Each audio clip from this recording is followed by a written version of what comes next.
আমার চ্যানেলে সকল বন্ধুকে জানাই স্বাগত। আমি আবার চলে এলাম একটি রেসিপি নিয়ে।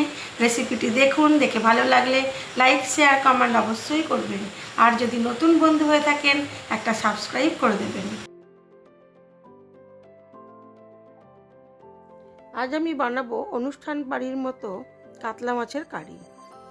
তার জন্য কি কি লাগছে আগে দেখিয়ে নিই। চিনে বাদাম ভালো করে ধুয়ে ভেজে নিয়েছি, আর নিয়েছি আদা রসুন বাটা, আর নিয়েছি বেশ অনেকটা পরিমাণ পেঁয়াজ কুচোনো। প্রথমে মাছটাকে ভালো করে ধুয়ে নুন হলুদ মাখিয়ে নিয়েছি। মাছটাতে নুন হলুদ মাখিয়ে নেব, নিয়ে বেশ কিছুক্ষণ রেস্টে রেখে তারপরে এটাকে সর্ষের তেলে লাল করে ভেজে তুলে নেব।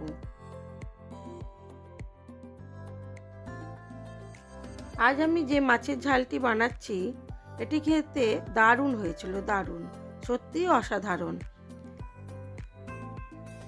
সামান্য কিছু মশলা দিয়েই এত সুন্দর হয়েছিল যে সত্যিই অন্যরকম খেতে লাগছিল।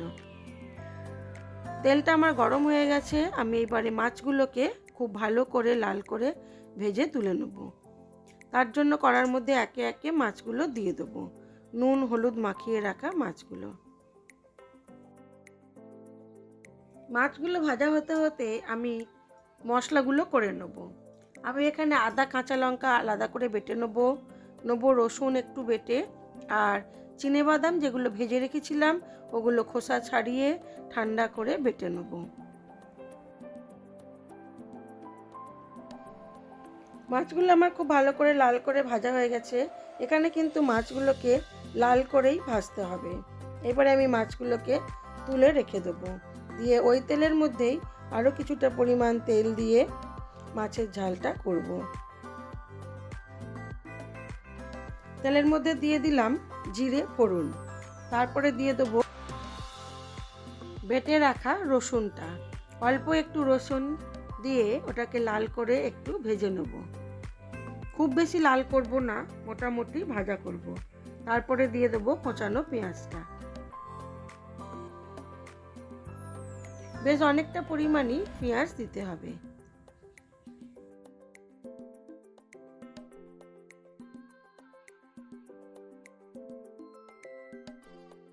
পেঁয়াজটাকে নুন দিয়ে ভালো করে ভেজে নেব।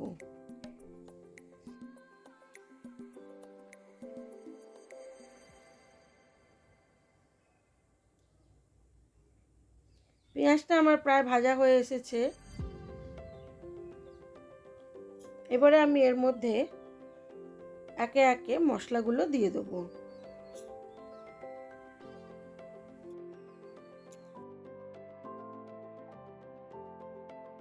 প্রথমে দিয়ে দেবো আদা কাঁচা লঙ্কা বাটা,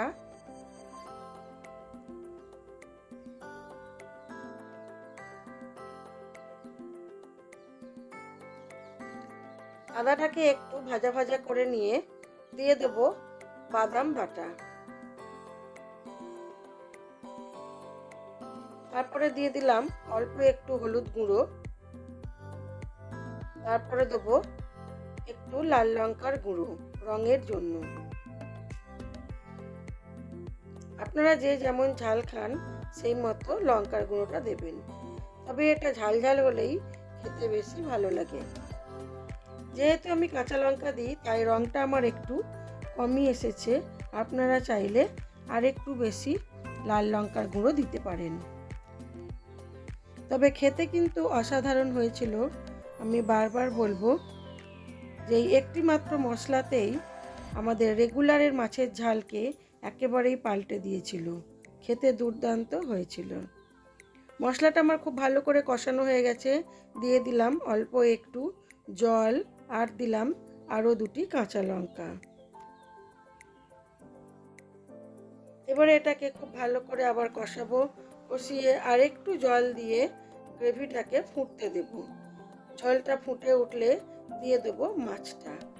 এখানে কিন্তু খুব বেশি ঝোল থাকবে না, একেবারেই গা মাখা হবে।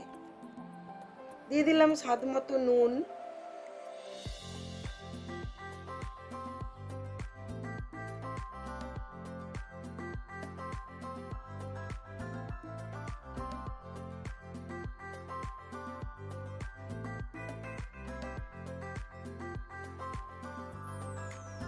এবারে আর একটু জল দিয়ে ঝোলটা ফুটে উঠলে দিয়ে দেবো মাছগুলো।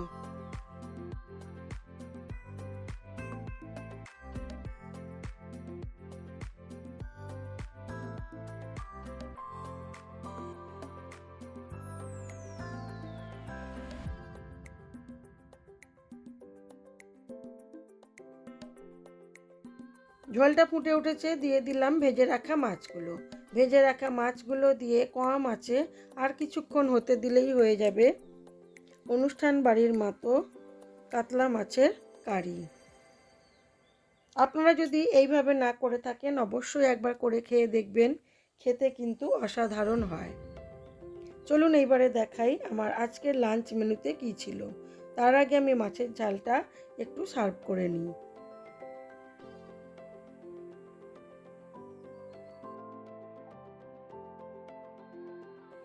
আমার মেয়েরা মাছ খেতে খুব একটা বেশি পছন্দ করে না, কিন্তু এই মাছের ঝালটা নাকি খেতে খুবই সুন্দর হয়েছিল, তারাও খেয়েছিল। অতএব যারা মাছ খায় না তারাও এটা পছন্দ করবে যদি এইভাবে করে থাকেন। চলুন এইবারে দেখাই আমার আজকের লাঞ্চ মেনুতে কি কি ছিল।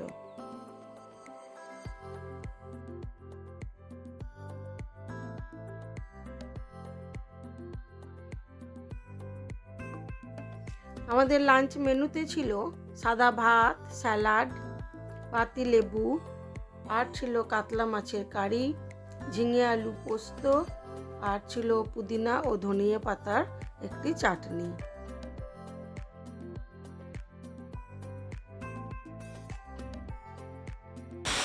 আজ এই পর্যন্ত। সবাই ভালো থাকবেন, সুস্থ থাকবেন, নিজেদের খেয়াল রাখবেন।